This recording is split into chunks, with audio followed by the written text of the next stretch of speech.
A little bit of your first series, it seems to me that it's an elaborate process into which you delve deeper into your own subconsciousness through your methodically constructed still lifes.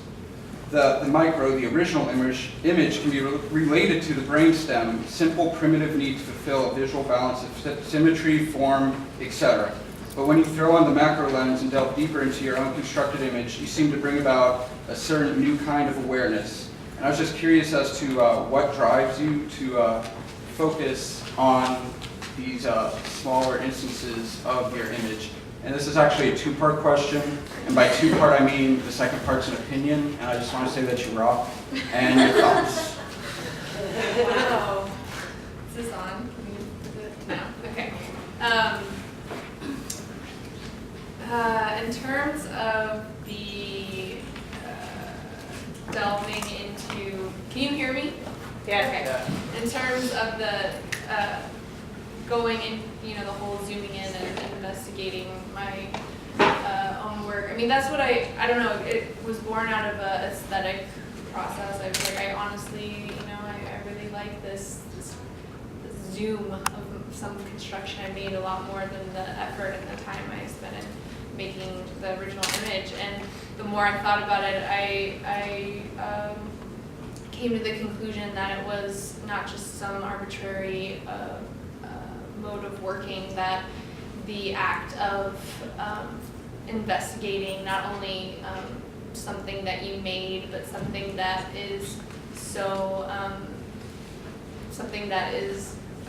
made with mirrors, especially, is I found really important to the work, because a mirror is the object in which we view ourselves, and it's how we kind of get to know ourselves over the course of our lifetime. And so I was grappling with the weight of that I'm photographing the mode in which we view ourselves, but then I'm also fragmenting that experience further. And I took a lot of working through and discussion to kind of, with other people and myself, to kind of figure out what that meant. But I also, in looking at other artists' work, like I mentioned, Barbara Caston and Eileen Quinlan, but also this another photographer who worked in the early 20th century, Florence Henri. She photographed mirrors, but she photographed her reflection in the mirror, and they were self-portraits. And I found I kind of felt like looking at her work helped me understand my own process, and that I felt like it was really an investigation into myself, not only my own work. So. Thank you. I think I got some good sound notes. Thank you for the question. Does anybody else have a question? Any comments?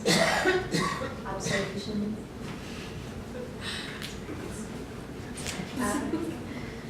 So kind of tying it back to a little bit of the subject of the first panel, like the curatorial power, what I kind of noticed in a lot of the discussions of the photography was sort of like the curatorial power of photography in and of itself, like to select the subject, how much of the subject you want to show, and what you want that subject to even be. And also, I mean, with your presentation at the end about the landscape potentially being a sort of museum, I was wondering if you guys can speak a little bit to the curatorial power of photography, if you feel it's there.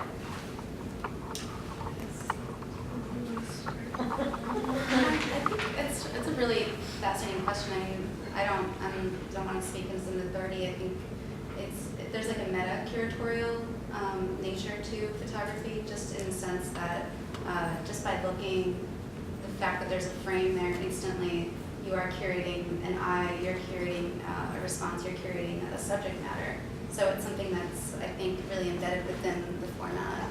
And Also, like tying it back to what Keisha's presentation was about, like a frame, like architecture you mentioned as a frame, and like that relates to photography, and it relates to how we see artwork in a museum space, and if we see it outdoors. And I think something that maybe all of us touched upon here tonight is being able to kind of like mesh these two different frameworks of having it being like, the framework of like the established museum, and then take it outside, whether it be like with urban convention or like intervention or something like that, and also like having the exhibition exist outside of that, but that can sort of, I don't know, that just like speaks to each other.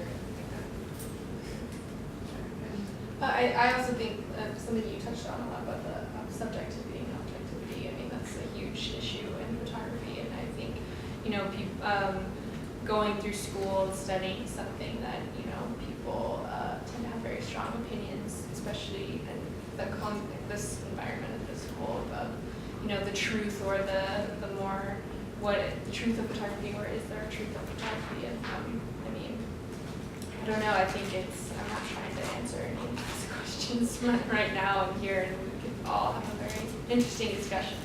But I think your question of, is there a curatorial aspect to photography? I would say yes. I don't have a really long answer, but just to touch on, back to the first panel they were talking about, I think using photography in a curatorial manner kind of helps those who can't get to the exhibits, you know, to see and kind of get a feel for what's going on. Like one of the pieces that I showed was in Pennsylvania, another was in Sweden, another in Ohio, and it kind of just, I guess, if done the right way, if there is a right way, that people can kind of get that same sense as if they were there. Does anybody else have a question? Keisha, I actually was interested in the landscape space, how it relates photographically. Like, I think we just actually started to scratch that surface. Do you think that your spaces would have as much relevancy if they weren't able to be covered photographically, if there weren't photographers out there documenting them? Would people still be interested? Would people still be affected, or would they be as popular? Well, I'll speak specifically to Maya when she stated that when creating her work, the intent is for the people to have that emotional kind of intimate setting, even though that there's others there. So I don't think in her sense that photography would play a huge role on whether or not people, I guess, got that same feeling. It was very similar. Well, if nobody has any other questions, we would like to wrap up on the Cusp now, and just thank you so much for coming out. We will have more speakers tomorrow. A couple of them are actually here. EJ Hill will open us up. Earl Scott Harris will be speaking, and Christopher Seymour as well. We also have a wide array of other speakers, so please come back, same time and same place. Thank you.